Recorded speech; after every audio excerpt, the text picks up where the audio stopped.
Hey everyone, it's me, Aaron, and welcome to the inaugural video on Thorgi's Arcade. I've been wanting to start this gaming channel for a long time, and the day is finally here. I want to thank every single person out there who has shown their support for this channel, everybody out there who has been asking me when this was going to go live because you couldn't wait for it either, so thank you all very much. And in order to kick things off, we are going to start with a review for the game you guys have been asking me for an entire month, Kingdom Hearts 3.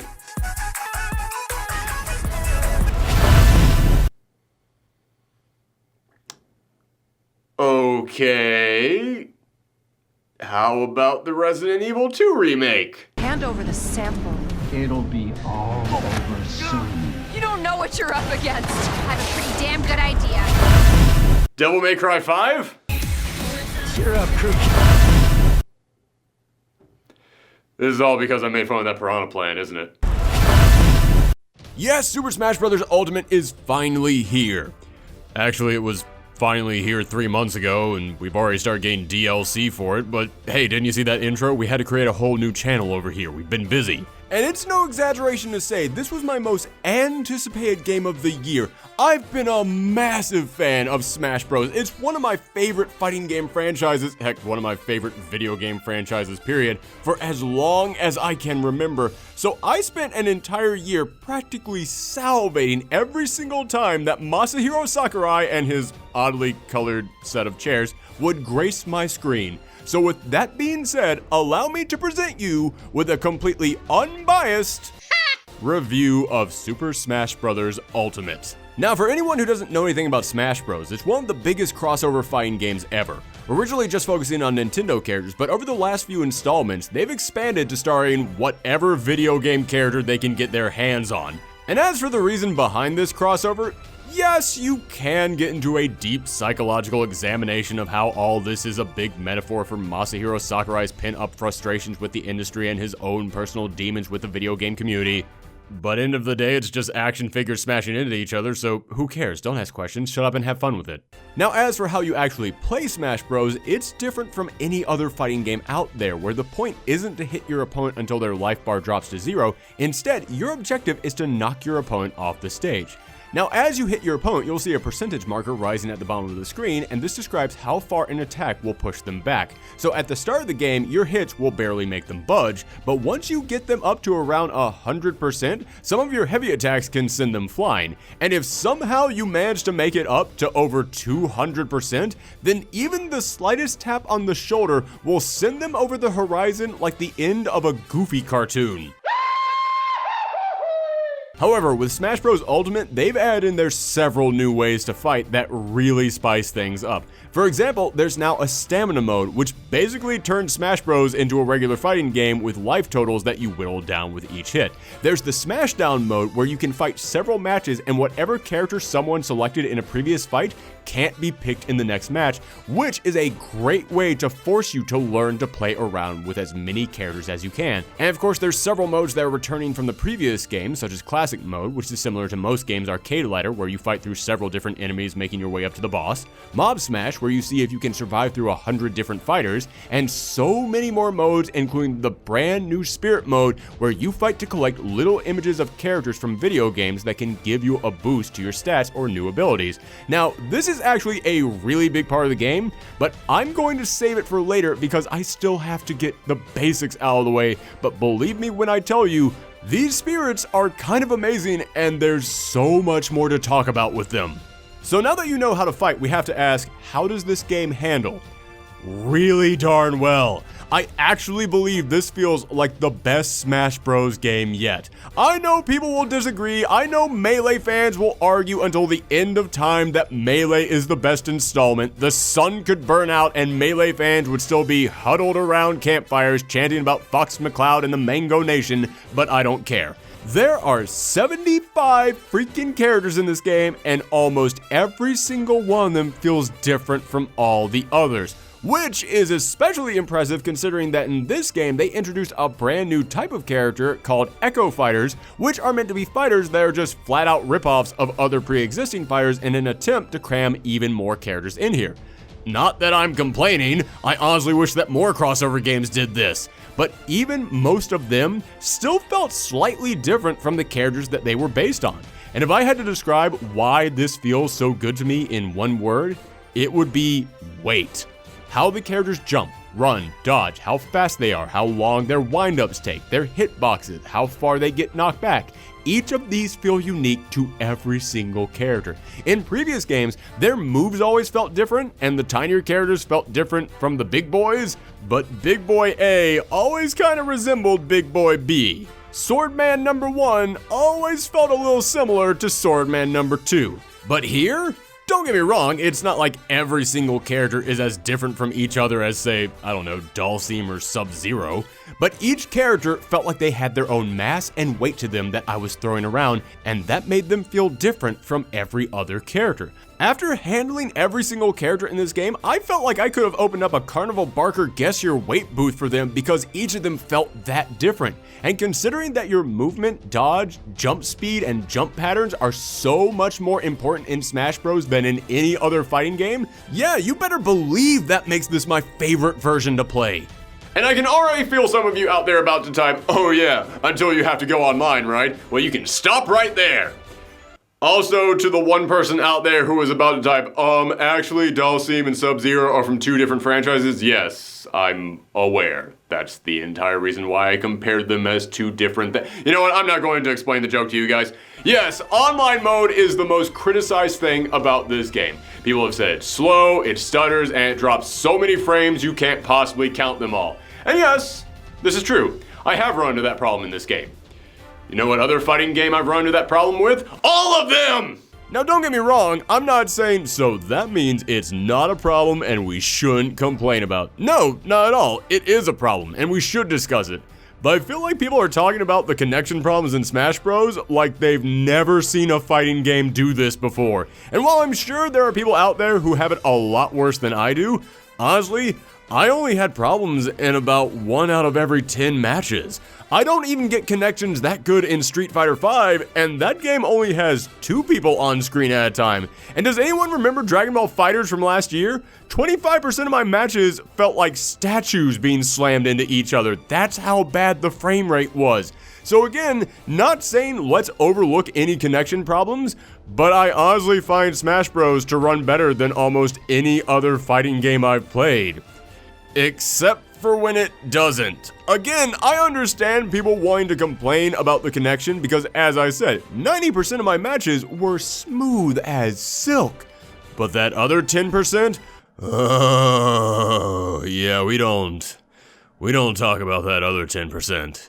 And I think that's the main reason people are complaining about the online mode, is because when this game's connection gets bad, it stands out like a frustrating, stuttering sore thumb, so you can't help but pay attention to it. But, as I said, I think people are over-exaggerating it a bit. But let's get back to the roster for a second. I mentioned how impressed I was that they made 75 characters feel different, but what really amazed me was that they got 75 characters. This game promised us that everyone from the previous games would be here. Yes, even Pichu. And they did it. And they probably could have stopped right there, but instead they kept going, expanding this roster with several fan favorite choices that people had been asking for over a decade. King K. Rool, Ridley, and of course the classic Mario character that this roster was sorely missing, Daisy. Every single character you could possibly want is here. You stupid. And when it comes to Smash Bros, the roster size is kind of a big deal. Not just because it means more content and more bang for your buck, but because this is a crossover game. And the whole point of a crossover game is fan service. The more characters you get in here, the more of your old favorites you get to see. The more crazy matchups you get to create. The more worlds you get to bring together that you never thought would ever meet. Ken gets announced for Street Fighter V? Who cares? Ken gets announced for Smash Bros. Ultimate? Oh my god, roll out the wave of reaction videos! But you can't just put a lot of characters in here. You have to also capture the heart of those characters. You have to convey everything that we love about them in their gameplay, their voice lines, and animation. If you just have a bunch of characters up there, but they feel like cardboard cutouts, like they were written by people who don't know anything about them, then what's the point? Then you'll just end up offending fans and your game will be viewed as a massive missed opportunity floating in a sea of blandness, and yes, we all know what game I'm talking about, let's move on. Yes, in a crossover game, you need to remind us what we loved about these characters, and that's where this game dominates. Not only do all these fighters feel like you're controlling the actual characters from their own series, but there's items and assist trophies, all from various games that will pour you a big hot cup of gamer nostalgia, and there's over 100 stages from various series, each with moving parts and gears that let you know the people behind this game wanted to shove as much content in here as they could. Oh, we got Dracula's Castle from Castlevania in the game? Well, that sounds great. That would be more than enough for me. But the monsters from the game will jump out in the background, and there are candlesticks that will appear, and you can break them to get items out of them, just like you do in the Castlevania games. And there's a mountain of Castlevania songs here, including remixes of classic tunes remade just for Smash Bros. And Dracula himself is an opponent that you can fight, and we got 2 of the Belmonts in here? Are you kidding me? This stage, music, and the 2 Belmonts that they include as fighters is more respect to the Castlevania franchise than anything that Konami has done in...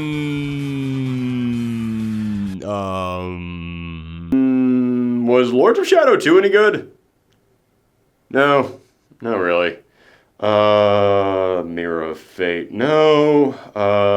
This might actually take a while. And while we're on the music, every franchise that included a character or stage in this game loaded Smash Bros. Up with as many tracks as they possibly could.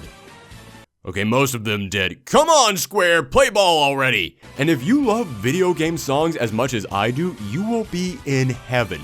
You can create playlists from your favorite songs and put them on in the background as you work, or as atmosphere during a party, or you can even just use your Switch as an on-the-go MP3 player and just listen to these tracks wherever you are. Nobody was asking for that, because nobody thought that was a thing!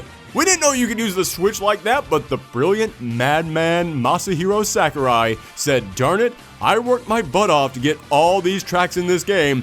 I want people to listen to them wherever they are. So basically when you buy this game, you're also buying the game's soundtrack. Now, let's stop and think about what that means.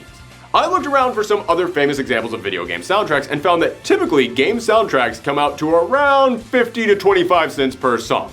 So let's go with the maximum benefit of the doubt on this one and say that Nintendo would only charge you 25 cents per track. Super Smash Bros. Ultimate has roughly 850 songs in it. That would come out to over $210. So that's like saying if you buy this game's soundtrack, we'll give you a $150 discount and throw a fighting game in there for free. And I mentioned there are some remixes of certain classic songs in here made just for this game, and I'm going to go ahead and say it. I know everyone will disagree with me. I know people are going to call me a fanboy, but I don't care. Ahem. Every single remix in this game is the best version of that song in any video game. Every single one. The Mega Man 2 medley, classic song, everyone loves it. Who doesn't remember this iconic track?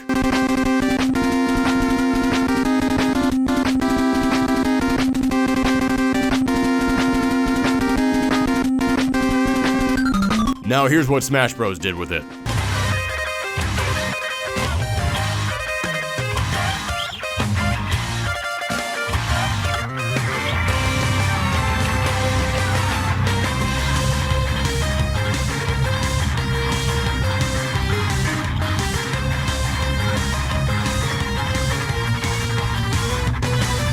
Gangplank Galley from Donkey Kong Country. The original was fun, lighthearted, it makes you smile and clap along.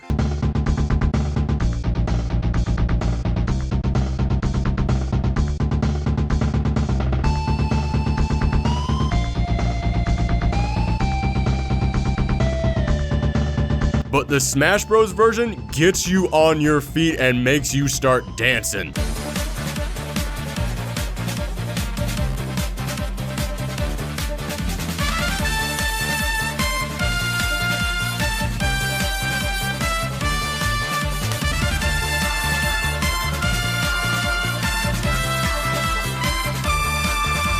Even Snake Eater, an amazing soulful tune that feels like a complete track, doesn't feel like it needs anything else. Smash Bros. Came in here and said, you know what this song is missing? A sick guitar riff. And much to my surprise, They were kinda right.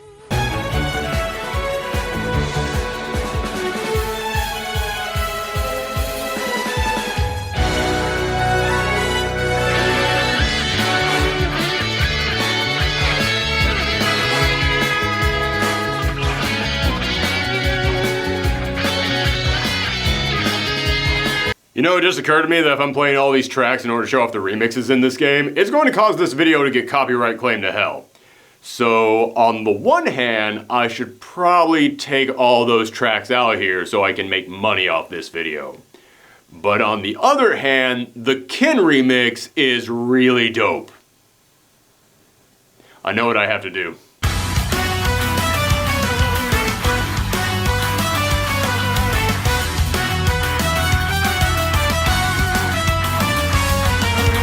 But the level of care and craft that went into making this game a tribute to these franchises didn't end there. Oh no, I'm just getting started. Let's take a look at Classic Mode, which before had always just been the equivalent of Arcade Mode in any other fighting game. Just a series of random fights all leading up towards a final boss. I wasn't really expecting that much, but I always like to start each new Smash Bros. Game in Classic Mode because it's the quickest way to get me back into the groove, to learn how to play this game all over again. I decided to pick Link because even though he's not my favorite character, he is the character I know probably the best since I've been playing him since the start. We go through various characters like Ridley and Bayonetta, you know, nothing out of the ordinary, but then we get close to the end and suddenly I'm fighting Ganondorf. Except I can't help but notice, now Zelda is fighting alongside me. Wait, they literally just had Link and Zelda team up to fight Ganondorf? That's actually really cool. And then the next match was against the dark version of Link, just like you'd expect to run into in a Legend of Zelda game. And that's when it hit me. Hold on. Bayonetta is a witch. Ridley is a dragon, and he was giant size in that match to make him extra dragon-y. Were all these fighters meant to resemble enemies in Legend of Zelda games? That's actually really impressive. I'm actually very surprised and very happy that they decided to do something like that. But that's all over with now. It's time to go on to the final boss, which means it's time to fight Master Hand and Crazy Hand. Same two bosses that we've had in every single Smash Bros. Game. They're fine, but I keep wishing that they'd give us something... What? Oh my god! The final boss is Ganon? And not just plain old Ganon, I'm talking Demon King from Ocarina of Time Ganon. That's amazing, that's incredible! At least, it would be, except why are my attacks doing no damage? Unless... No, they didn't. I know this. I have to call upon my training, remember what it was like when I was a teenager playing Ocarina of Time for the very first time, and swing for that tail.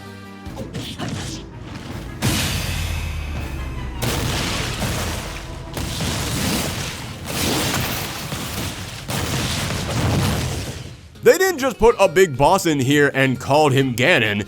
They put his weakness in here as well, meaning they found a way to translate one of the most iconic bosses in Zelda history into a fighting game. And it doesn't stop there. Every single character, all 75 of them, have special classic modes designed entirely around them. Ryu fights characters who are all inspired by Street Fighter characters, but he also fights them on flat surfaces with no additional stage hazards, and they're all stamina battles. Meaning, they turned Smash Bros. Crazy battle system into a standard fighting game. Like Street Fighter. The Wii Fit Trainer fights characters who eat a lot. Simon Belmont fights characters who all resemble monsters. And Mega Man? I never thought I'd say I can't reveal a fighting game final boss because it'd be a spoiler, but yeah, I'm not going to ruin this for anyone out there because if you're a big Mega Man fan, I dare you not to get giddy when you realize what the final boss is meant to be. But all of this pales in comparison to the end-all be-all of nostalgic fan service. The spirits. In all the previous Smash Bros. Games, you'd get trophies with little descriptions of the characters that they represented, but because this game is so huge, they didn't have time to build all these trophies that they'd need, so they replaced them with spirits, which, as I said, are just PNG files of the characters in question. But beyond just appearances, you can take these spirits and load them onto your character to boost their stats and give them special powers or items. And you can find them by either going to the randomly generated spirit board, fusing together spirits that you already had, buying them in the shop, I'll get back to that in a second, or by setting out on the single player campaign World of Light, where you have to travel across a massive game board facing off against these spirits in battle. Now, as I said, these spirits give you abilities, and all these abilities are inspired by the characters themselves, as are the battles that you'll have to win in order to claim them. And it's actually really surprising how they decided to interpret each of them into this new mode. I know that some people are going to get sick of me talking about what a tribute this game is to all the franchises these characters are from, but again, it's a crossover game. Paying tribute to the source material is kind of what makes it so fun. It's sort of the point. And these spirits show how much care was dripping in every corner of this game. They jammed 2 tons of love into a cartridge the size of one of those breath freshener strips. Just to give you an idea of what I'm talking about, if you want to unlock Shadow Man, you have to fight Greninja with his massive shuriken attack powered up. Want to unlock Valoo, the giant red dragon from Wind Waker who sat atop of a volcano? Fight our version of a giant red dragon on top of a volcano. Want to summon Epona, Link's legendary horse? Take the big stoic horse Rapidash, fuse it together with Milan, the person who actually raised Epona in the Legend of Zelda games, and bam, there you go. It makes perfect sense. Or look at the abilities these spirits give you. The Knuckles spirit increases the power of your fist because he specializes in punching. Thorgi is a mage, so she increases your magic-based attacks. Dhalsim is a peaceful guru who trains in fire, so he gives you immunity to lava damage. The Death Spirit heals you when you KO opponents because, well, that one actually makes sense. And Paz Ortega from Metal Gear starts the game equipping you with a bomb because... Actually, I don't know. I've never played any of the Metal Gear games with Paz Ortega in it. Hold on a sec, let me just look this up real quick. I just want to check and see why. Oh my god! Guys, I think we're overworking Masahiro Sakurai. But okay, moving aside from one really dark joke that they decided to sneak in there, as I said, the ultimate way to unlock spirits is through the World of Light campaign, where you have to travel across a huge map facing one battle after another in order to unlock these spirits and various other fires. And this is basically all the fan service in Smash Bros. Slapped down in front of you on a giant game board for you to play around with. They crammed as many worlds as they could into this campaign, and I thought, okay, this'll kill about 5 hours maybe, and it took me over 20, and I had a blast the entire time. This map started off kind of basic, but it kept opening up more and more until I was flying through space in a Star Fox ship, running through a secret base to try and find Snake. There's a moment where you come across an airport, and I asked who on earth could be hiding in an airport? All of Street Fighter 2. They somehow found a way to fit the entire map from Street Fighter 2 inside of this map. And you can find various characters in this world who will train your spirits to change their stats. Characters who run shops that will sell you other spirits, or they'll explore dungeons for you in order to find items that you can use in battle or currency that you can use in the shop. I know it sounds like I'm rambling, but if you know who any of these characters are, if you know who each of these spirits are and why they're on the map in the specific location that they are and why they have the job on this map that they have, then it means something to you, and darn it, I loved every single moment of this. Uncovering brand new paths on the map and continuing to see who popped up next, it was a rush for me that made me want to keep playing, and that's the brilliant thing about this game. It makes you want to keep going. There is a spirit board that resets what spirits pop up every 5 minutes, so you want to check in there and constantly see what gets added. But there are nearly 70 characters in this game who aren't there in the beginning, and you'll have to unlock every single one of them.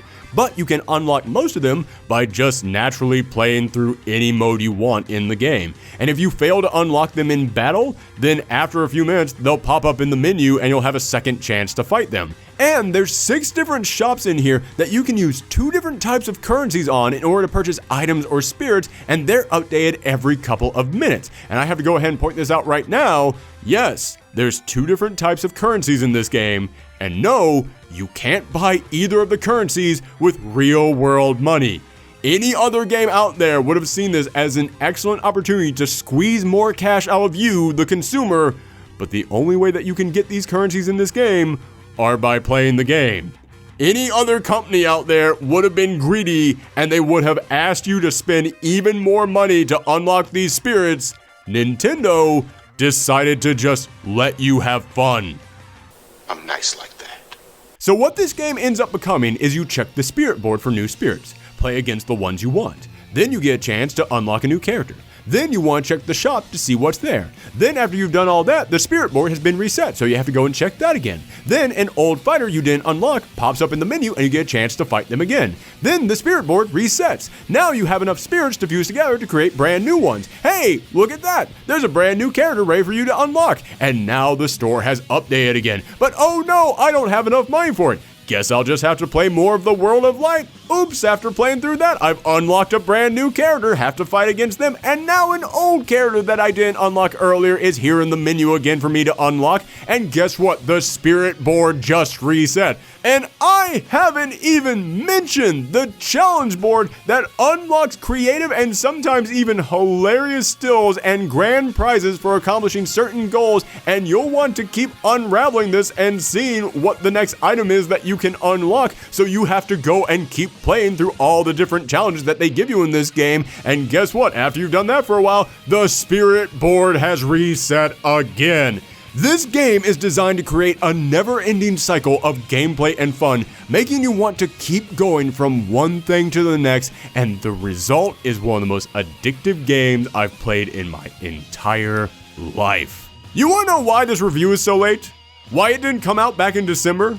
Because in order to review this game, I would have had to have stopped playing it. And I couldn't bring myself to do that until I completed everything. And I mean everything. I got all 1,300 spirits, I fully unlocked the challenge board, and I didn't even use any of those freebie hammers. That's something that I've never done in any Smash Bros. Game, but this one was so fun, I wanted to do everything I possibly could.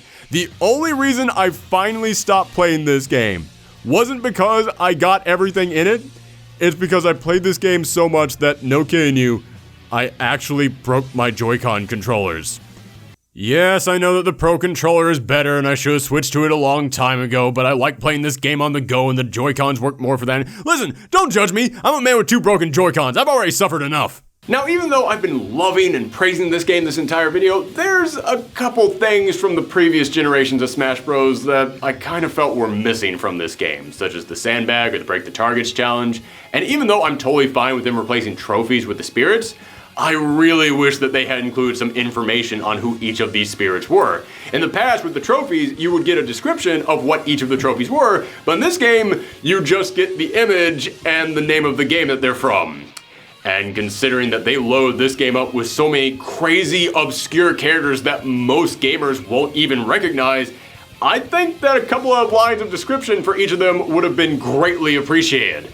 But the thing that really gets me, the one that really bugs me the most, is that there's so many amazing boss fights in this game, but there's no boss rush mode. If you just want to go in there and challenge all these bosses with whatever character you want, there's really no way to do that other than playing through adventure mode all over again. And as I said, that can take you over 20 hours. It feels like that was a huge thing that would have been great in this, and for some reason they just didn't give it to us. However, what they did give us was over 100 hours of sheer joy. And when they packed this game with that much content, I actually feel bad asking them for more. Saying what I just said about this game actually kind of makes me feel guilty because there's already so much in here to enjoy. I always loved Smash Bros. Because it was a big celebration of Nintendo, but now this has turned into a celebration of video games in general, and I love video games. And I can feel when I played this installment that the people behind it really love them too, and they wanted this to be jam-packed with as much content as they could put in there, and they want it to be pure fun. And you know something? It was! So even if I feel like it's missing a few things from the previous games, what's in here is, to me, absolutely perfect! Thanks for tuning in to our first review on our new gaming channel, but we're not done yet. we're celebrating this new channel with several new reviews and videos all week long. So come back for your Resident Evils, your Kingdom Hearts, we got some top 10s in here, some quick looks, some older games. We got a lot of stuff planned. So if you want to see all that, then click that subscribe button and tell your friends, tell your neighbors, tell total strangers, because we just had to pick up and move from another channel, which is always a big deal, and it's always a frightening thing to have to restart all over again. So if you guys could help spread the word all over the internet, then that would help us out a ton. Thank you very much for your support, and look forward to all the brand new stuff that we have on the way.